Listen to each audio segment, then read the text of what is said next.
ইল্লা লিয়াবুদুল্লাহ উবুদুল্লাহ। সমস্ত নবী এ কথা বলছে যে ইবাদত শুধু আল্লাহকেই করো, আল্লাহরই ইবাদত করো, আল্লাহরই ইবাদত। তাহলে ইবাদত আল্লাহর ভিন্ন অন্য কারো করা যাবে না, এটা সমস্ত নবীর কথা ছিল। বুঝছেন না? এই ব্যাপারে কোনো কি নাই, দ্বিমত নাই, দ্বিমত। এজন্য পৃথিবীর কোন নবীর আমলে সেজদা আল্লাহ ভিন্ন অন্য কারোর জন্য করার অনুমতি নাই, ইবাদত করার অনুমতি অন্যের জন্য নাই। এটাই বুঝাইলাম ইবাদত আল্লাহ পাক রব্বুল আলামিনের ইবাদত সব নবীর আমলেই এই বিধান ছিল। মুমিন মানেই সে ইবাদত করতে হবে, ইমানদার মানেই সে কি করতে হবে? ইবাদত করতে হবে। ইয়া কওমি ইবুদুল্লাহ মা লাকুম মিন ইলাহিন গায়রুহু। এই কথাইটা সব নবী বলছে, ইয়া কওমি, হে আমার জাতি, উবুদুল্লাহ, আল্লাহর ইবাদত করো। কেন? মা লাকুম মিন ইলাহিন গায়রুহু, যেহেতু আল্লাহ ভিন্ন আর কোনো ইলাহ নাই, আল্লাহ ব্যতীত যেহেতু আর কেউ নাই ইবাদতের উপযুক্ত, অতএব ইবাদত করো শুধুই কার? আল্লাহ। তাহলে এই কথাইটা কোন নবী আল্লাহ ব্যতীত অন্য কারো সামনে মাথা ঝুঁকাইতে কি দেয় নাই অনুমতি। ইবাদত শুধুই আল্লাহ, গোলামি আর বন্দিগি শুধুই কার?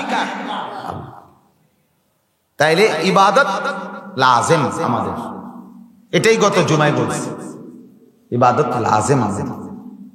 আমার বাপ এই কথাটাই শুধু আজ আমরা অধিকাংশ মুসলমানকে বুঝাইতে পারি না। কেন যে বুঝে না আমিও বুঝি না। যে তুমি মুমিনের পরিচয় দাও, মুসলমানের পরিচয় দাও, ইমানের পরিচয় দিচ্ছ, অথচ নামাজ পড়ছো না, এটা হয় কিভাবে? এটা হয় কিভাবে? আল্লাহর রাসূল বলছেন যেখানে ফারকু মা বাইনানা ওয়া বাইনাল কুফরি আস-সালাহ, নবীজি বলেন আমাদের মাঝে, মানে আমরা ইমানদারদের মাঝে আর কাফেরের মাঝে পার্থক্য হলো নামাজ। কি আমরা পার্থক্য হইল আগা কাটা, খতনা। এই জন্য হেডের নাম দিয়েছে মুসলমানি, খতনা। এটা কাটলেই শুধু মুসলমান, না কাটলে অমুসলমান। এটা তো হাদিসের কোথাও নাই, খতনার হুকুমে না আছে। খতনা করা সুন্নত এটা না আছে, খতনা করা দরকার এটাও আছে, সবই ঠিক আছে। তো এইটা যে করবে সে মুসলমান, নয়তো মুসলমান না, এ কথা আপনারা কে করবে? এটার নাম মুসলমানই আইলো করতে। বুঝছেন না কথা? মুসলমানের পরিচয় তো নবী বললেন নামাজ। কাফেরের সাথে মুসলমানের পার্থক্য কিসে? নামাজ, নামাজ। তাইলে ইবাদত, তাহলে যে ইমানের দাবি করবে ইবাদত করা তার জন্য কি লাজেম, আবশ্যক। তাহলে তুমি মুমিন পরিচয় দিবা, অথচ শুক্রবার ছাড়া আর এক সপ্তাহ নামাজ পড়বা না, তুমি মুমিন থাকো কিভাবে? কথা বোঝেন না? টাকার এই ফিট আছে কিন্তু ওই ফিট নাই, এটা হয় কেমনে? কথা বুঝছেন না? এটার এই সাইড আছে তো এই সাইড নাই, এটা হয় কেমনে?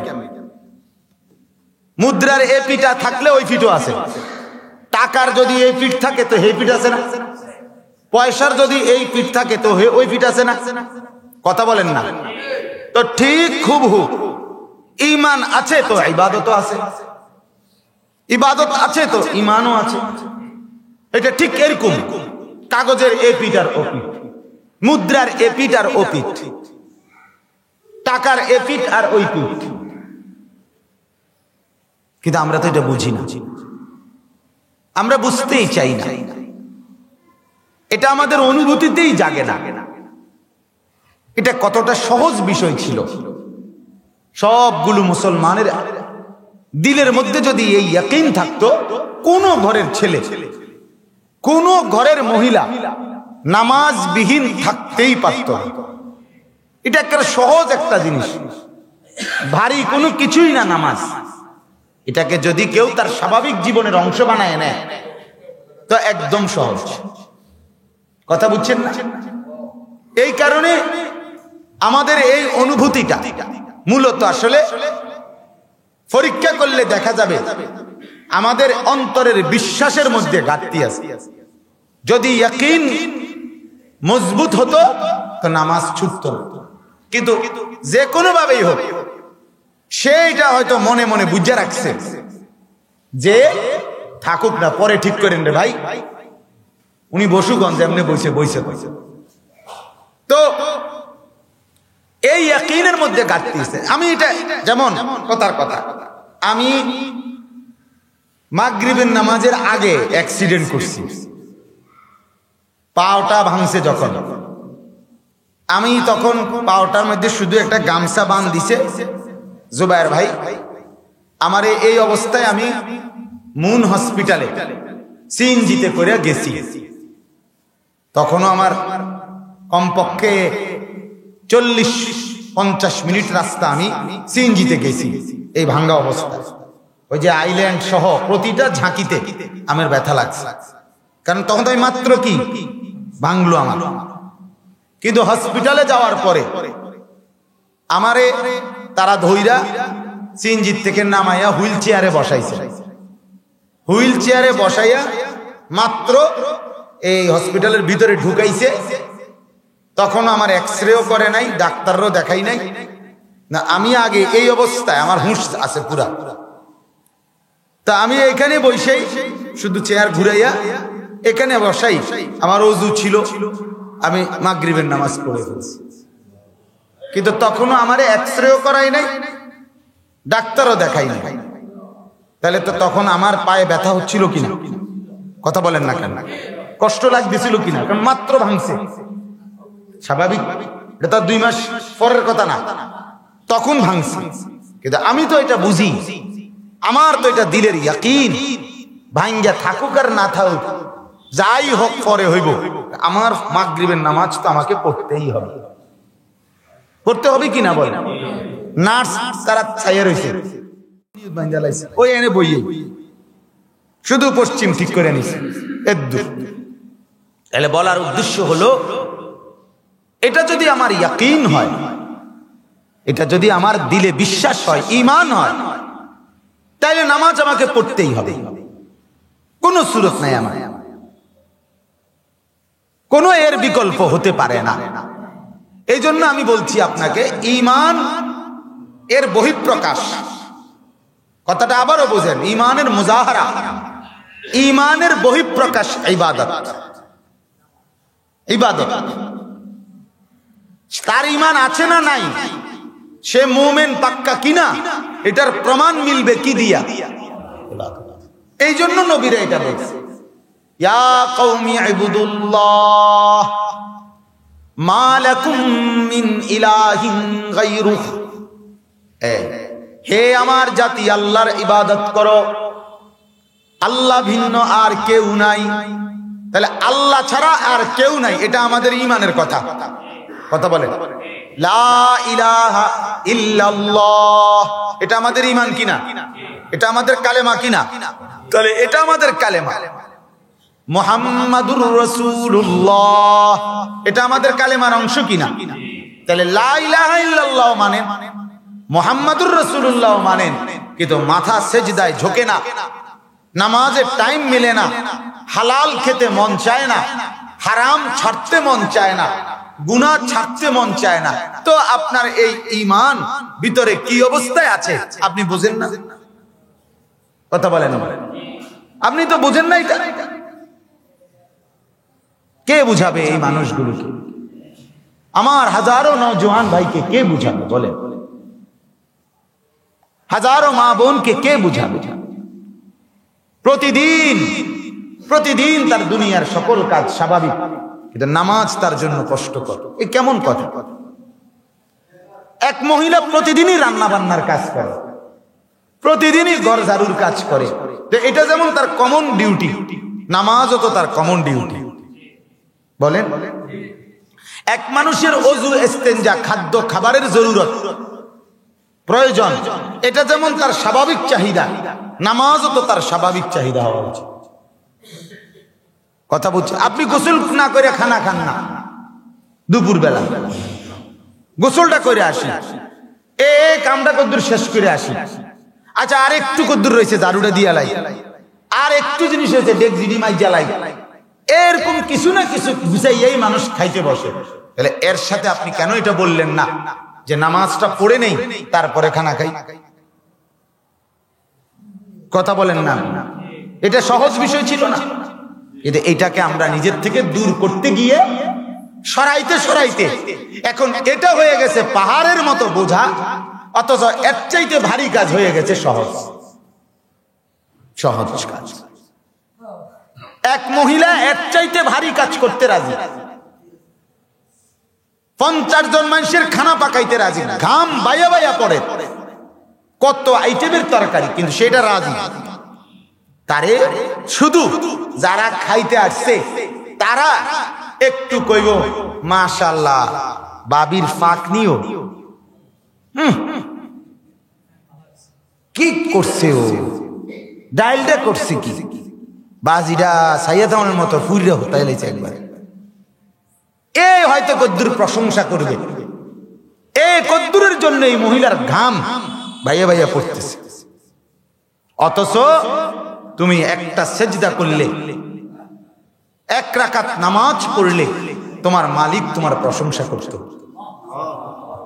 এটা কি ভালো ছিল না? এটা কি উত্তম ছিল না?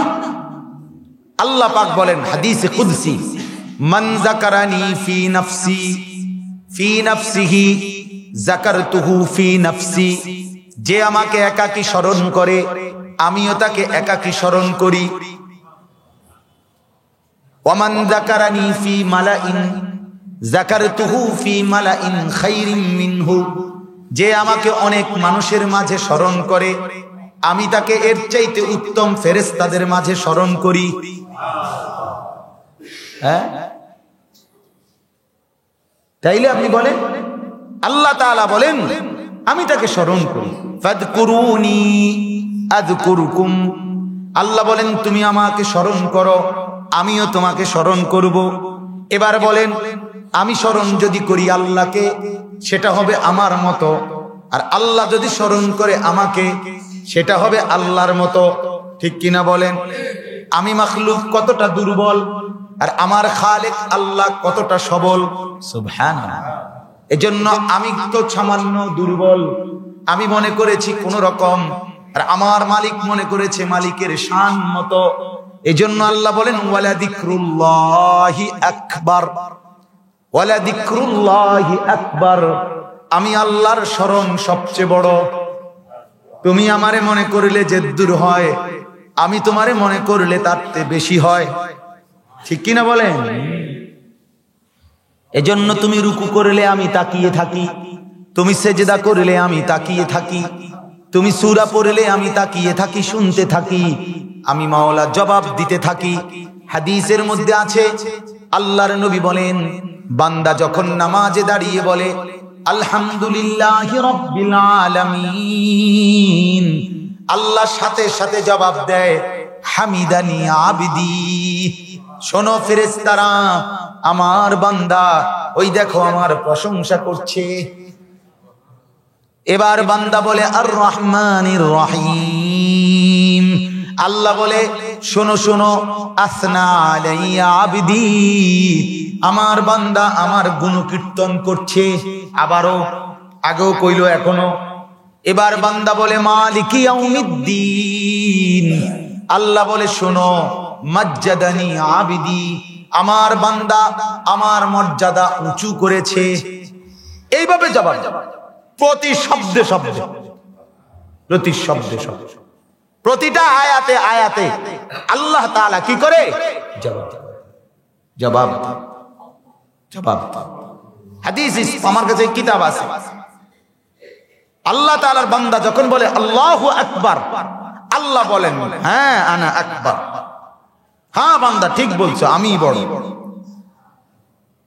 আমি বড়। বান্দা যখন বলে সুবহানাল্লাহ, আল্লাহ আপনার তাসবিহ, আল্লাহ বলেন হ্যাঁ আমি এর উপযুক্ত। বান্দা যখন বলে আলহামদুলিল্লাহ, আল্লাহ আপনার প্রশংসা, আল্লাহ বলেন হ্যাঁ প্রশংসা তো আমারই কেবল, অন্য কারো হয় কিভাবে? পৃথিবীর কোন সিফাত তো কারো না, সব তো আমার। কথা বলেন না কেন? সে সুন্দর, মালিকের দেওয়া। সে বুদ্ধিমান, মালিকের দেওয়া। তার অনেক প্রখর মেধা, আল্লাহর দেওয়া। খুব দ্রুত দৌড়াইতে পারে, আল্লাহর দেওয়া। খুব সুন্দর হাসতে পারে, আল্লাহর দেওয়া। চোখের চাহনি বড়ই সুন্দর, আল্লাহর দেওয়া। কানের শুনতে পারে খুব, তো আল্লাহর দেওয়া। লিখতে পারে খুব, তো আল্লাহর দেওয়া। তো কোনটা তোমার? কথা বলেন না, তোমার কি? তাইলে সমস্ত প্রশংসা কার? এই জন্য বাপ ইবাদত, এ ঘুরে ফিরে বারবার বলতেছি এই কথাটা। মূলত আমার মুয়াজ্জিন সাহেব আমারে কিছুদিন আগে বলছিলেন যে হুজুর কাদ আফলাহাল মুমিনুন, মুমিনের যে সিফাতগুলো, এগুলো আলোচনা করা বাকি রয়ে গেছে। আমারও পুরা খেয়াল ইনশাআল্লাহ এই সিফাতগুলো আমি, মুমিনের কি কি গুণ থাকা দরকার, এগুলো আমি বলবো। এই বলার জন্য এইটার এই আয়াতটা শুধু প্রস্তুতিমূলক। অর্থাৎ আপনার ওই মুমিনের যে সিফাতগুলো জান্নাতি মুমিনের ওইখানে আছে, হাদিস কোরআনের বিভিন্ন খানে, সবগুলো হলো ইবাদত। সবগুলো হলো কি? নামাজ ইবাদত, যাকাত ইবাদত, বেহুদা কাজ না করা এটাও ইবাদত, লজ্জাস্থানের হেফাজত করা এটাও ইবাদত, ওয়াদা রক্ষা করা এটাও ইবাদত, আমানত সংরক্ষণ করা এটাও ইবাদত, যথাসময়ে নামাজ পড়া এটাও ইবাদত, নম্রতার সাথে কথা বলা এটাও ইবাদত, পরিচিত অপরিচিত সবাইকে সালাম দেওয়া এটাও ইবাদত, তাহাজ্জুদের নামাজ জেগে রাত্রিবেলায় পড়া এটাও ইবাদত, কাউর জিনা আর ব্যভিচার থেকে বিরত থাকা এটাও ইবাদত, আত্মীয় স্বজনের খোঁজ খবর রাখা এটাও ইবাদত। তাইলে সবই কি? তো তাইলে এই কারণেই বলতেছি, আগে আপনার কলিজার ভিতরে এই কথাটা যাতে আসে, ইবাদত এটা আমার জীবনের জন্য লাজেম, এটা মুদ্রার এপিট আর ওপিট, এটা টাকার এপিট আর ওপিট, এটা কাগজের এই ফিট আর ওই ফিট। কাগজের যদি এই ফিট থাকে তো ওই ফিটও আছে, হাতের তালুর যদি এই সাইড থাকে তো এই সাইডও আছে। কাজেই ঈমান যার আছে ইবাদতও তার আছে, ইবাদত যার আছে ঈমানও তার আছে, বুঝাই যায়। এটা দুইটাকে আলাদা করে নিজে মুমিন থাকে কেমনে? নামাজের কোনো ধার ধারে না, সে ঈমানদার থাকে কেমনে? ইবাদতের ধার ধারে না, হালাল খাওয়ার ধার ধারে না। আরে মুমিনের তো গুনাহ হয়ে যায়, মুমিন গুনাহ করে না। কথা বলেন না, বুঝছেন আমার কথা? মুমিনের নামাজ ছুটে যায়, কিন্তু মুমিন নামাজ ছাড়ে না। হঠাৎ করে কি হয়ে যায়? ছুটে যায়। অ্যাক্সিডেন্টলি কোনো কারণে কি হয়ে যায়? ছুটে যায়। এটা হইতে পারে। তো আল্লাহ তাআলা এই জন্য তো তওবার সুযোগ রাখছে। কিন্তু মুমিন নামাজ ছেড়ে দেয় কেমন? মুমিন নামাজ ছেড়ে দেয় কেমন? মুমিন হালাল খাওয়া ছেড়ে দেয় কেমন? টোটালি ঠান্ডা মাথায় বুঝে শুনে পরিষ্কার ভাবে সে নামাজ পড়ে না, বুঝে শুনে না, বুঝে সে একটা ওয়াক্ত পুরো চলে গেছে, নামাজটা পড়েই না। এটা হয় কেমনে? মুমিন ইমানদারের দ্বারা এটা হইতে পারে না, মুমিনের দ্বারা এটা হইতে পারে। কথাটা বুঝিনি? মুমিনের গুনাহ হয়ে যায়, মুমিন গুনাহ করে না, ইচ্ছা করে ঠান্ডা মাথায় গুনাহ করে। আমরা ইচ্ছা করে ঠান্ডা মাথায় গুনাহ করি, আমরা সুদ বুঝে করি, আমরা নর্তকীর নাচ বুঝেই দেখি, আমরা গান সিনেমার নাটক টেলিভিশন বুঝে শুনেই দেখি, বুঝে শুনেই দেখি। আহা আফসোস, আমাদের আফসোস ছাড়া কিছু না। এই জন্য বাপ ওই যে বললাম, ওই যে ভাই এই যে স্ট্যান্ডে ভিডিও করে বয়ান উঠায়, আগে আমি বাধা দিতাম, এখন দেই না। কেন? আমার শায়েখ আল্লামা মুফতি মুশতাকুর নবী সাহেব আমারে বিশেষভাবে বলছে, মৌলানা বাধা দিবেন না। কেন বলছে? হাজারো লাখো যুবকের জিন্দেগি বদলায়। কারণ এই গুনার ভিতর থেকে দুই চার অক্ষর যদি নেকের কথা শুনে, হতে পারে জিন্দেগি বদলায়। তো আলহামদুলিল্লাহ এর কিছুটা রেজাল্ট, কিছুটা ফলাফল বিভিন্ন দূর দূরান্তের কিছু মানুষের মধ্যে শুনছি, দেখছি। এতে করে ভাবি যে গুনার এই চতুর্দিকের পরিবেশে যতভাবে সম্ভব আল্লাহর কথা প্রচার করা, নেকের কথা প্রচার করা দরকার। এই নিয়তে আল্লাহ যেন, নিয়ত যদি ঠিক থাকে তো বরকত হবে, আর নিয়ত যদি হয় প্রদর্শনী, তো বলনেওয়ালারও লাভ হবে না, যে রেকর্ড করে তারও লাভ হবে না, যে প্রচার করে তারও লাভ হবে না। কথার কথা। এই কারণে আমার বলার উদ্দেশ্য হইল, আজ লাখ লাখ মানুষ পরিকল্পিতভাবে ইচ্ছা করে ইবাদত ছেড়ে দিচ্ছে, অথচ মুমিন দাবি করছে। আপনি জিগাইলে নিজেকে কাফের নি পরিচয় দিবে, কথা কয় না। জিজ্ঞাসা করলে এক ওয়াক্ত নামাজ পড়ে না, তারে জিগার নাম নেই তুমি কোন ধর্মের, কইব হে হিন্দু কইব। বলেন না কেন হে হিন্দু কইব, কি কইব? তো তুই কি হুয়াদের মুসলমান? এই তুই কি জাতের মুসলমান? কি রে তুই কি ধরনের মুসলমান? হযরত ওমর রাদিয়াল্লাহু তাআলা আনহু ইহুদি আর মুনাফিক বলে যে মুখে মুসলমান পরিচয় দেয়, অন্তরে মুসলমান লালন করে না। দুইজনের কার্যার সমাধানে আল্লাহর রাসূল ইহুদির পক্ষে রায় দিছে। ওমরের কাছে আবার আসছে ওই মুনাফিক ইহুদিরে নিয়া। তো কি বলছে যে নবীজি, ওমর রাদিয়াল্লাহু তাআলা আনহু বিচারের কথাটা শুনে বলছে, আর কেউ রায় দিছেনি? বলছে হ্যাঁ, আল্লাহর রাসূল রায় দিছে।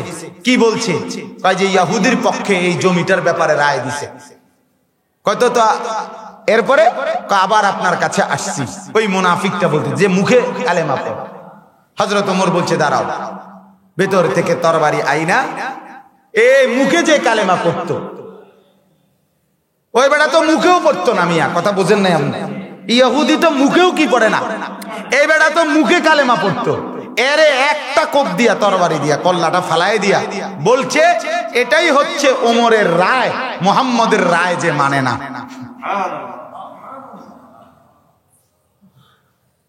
হাদা কাদাই মান লাম ইয়ারদা বিকাদাই রাসূলিল্লাহ, এটাই আমার ফয়সালা। রাসূল পাকের ফয়সালা যে মানে না, তার জন্য ওমরের ফয়সালা এইটা। কিরে তুই সুপ্রিম কোর্টের থেকে নিম্ন আদালতে আইলি কেমনে? কথা বোঝেন নাই আপনি? তুই নিম্ন আদালত থেকে না কই যাবা? তুই সুপ্রিম কোর্ট থেকে নিম্ন আদালতে নামে আইয়ে কেমনে? নিম্ন আদালতে তুই তো রাসূল পাক থেকে সিদ্ধান্তের পরে আমার দ্বারা আইলি কেমনে? তো সাহস হইলো কেমনে? আল্লাহর নবী যেখানে ফয়সালা দিছে। হ্যাঁ, এজন্য আল্লাহ হাদিসে আছে, আল্লাহ পাক বলেন মান লাম ইয়ারদা বিকাদাই ফালিয়াতলুব রাব্বান সিওয়াই। এই শুনো, তোমরা যারা আমি আল্লাহর ফয়সালায় রাজি না থাকো, তোমরা আমাকে বাদ দিয়ে আরেকজন রব তালাশ করে নাও। আল্লাহ বাদ দিয়ে আমারে কি করো? আরেকজন মালিক তালাশ করো। আছে তো কি এমন কেউ? আছে কেউ? অতএব মা উমিরু ইল্লা লিয়াবুদুল্লাহ মুখলিসিনা লাহুদ্দিন। আল্লাহ বলেন ইবাদত, ইবাদত অতএব ঈমানের সাথে লাজিম। এই কথাটা বুঝছেন কিনা? কোন মানে কি?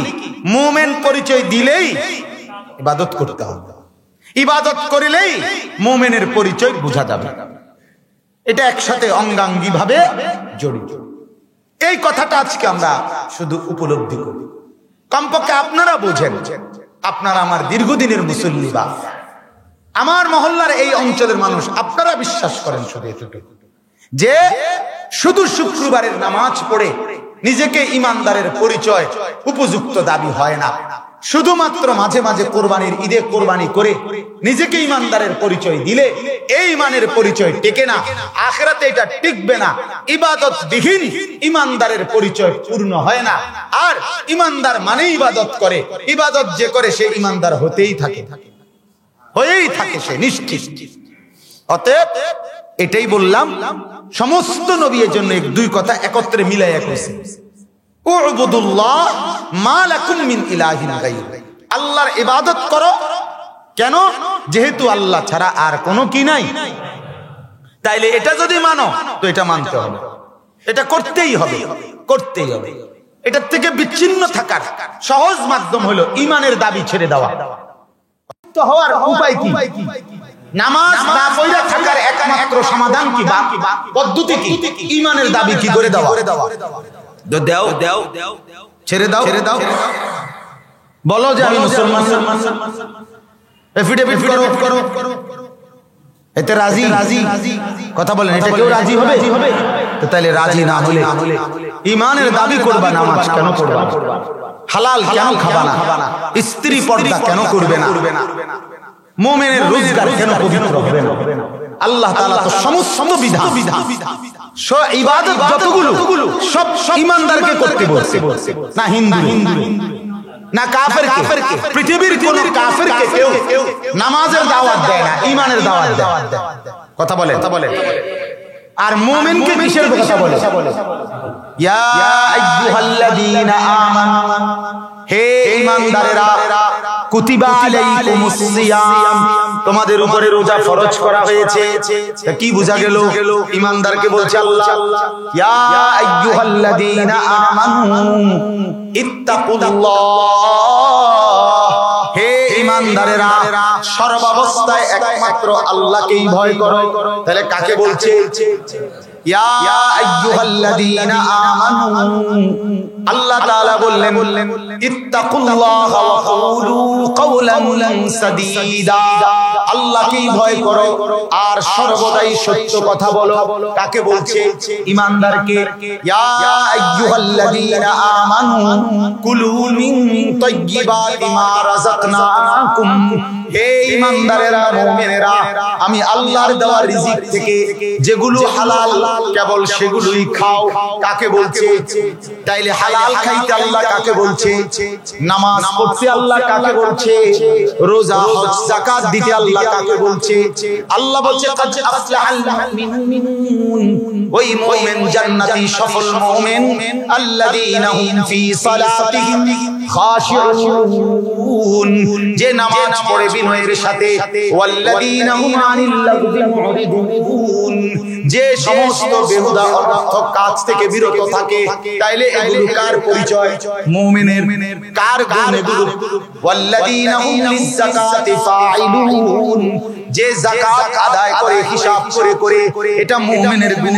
ওয়াল্লাযীনা হুম লিফুরুজিহিম হাফিজুন, যে নিজের লজ্জাস্থানের হেফাজত করে, এটা মুমিনের গুণ। কার গুণ? ওয়াল্লাযীনা হুম লিআমানাতিহিম ওয়া আহদিহিম রাউন, যে আমানতের সংরক্ষণ করে, এটা মুমিনের গুণ। যে ওয়াদা রক্ষা করে, এটা মুমিনের গুণ। ওয়াল্লাযীনা হুম আলা সালাওয়াতিহিম ইউহাফিজুন, যে পাঁচ ওয়াক্ত নামাজ যথাসময়ে আদায় করে, এটা মুমিনের গুণ। তাইলে সবগুলো কার সিফাত? মুমিনের। কার সিফাত বলেন? তাইলে ইবাদত করবে কে? কথা বলেন, কে? ঈমানের দাবি করে যে, লা ইলাহা ইল্লাল্লাহ বলবে যে, মুহাম্মাদুর রাসূলুল্লাহ এই কালেমার সাক্ষ্য দেবে যে, ঠিক কি না বলেন? ওয়া ইবাদুর রহমানিল্লাযীনা ইয়ামশুনা আলাল আরদি হাওনা, আল্লাহ বলেন আমার বড় পেয়ারা বান্দা তারা জমিনের মধ্যে যখন চলে তো ভদ্র আর নম্রতার সাথে চলে। তাহলে এটা মুমিনের সিফাত। ওয়াইদা খাতাবাহুমুল জাহিলুনা ক্বালু সালামা, যখন মূর্খ আর অজ্ঞ আর জাহেলদের সাথে কথা বলে তখন শুধু সালাম দিয়ে নিরাপত্তার কথা বলে, ঝগড়া বাঁধায় না। এটা মুমিনের সিফাত।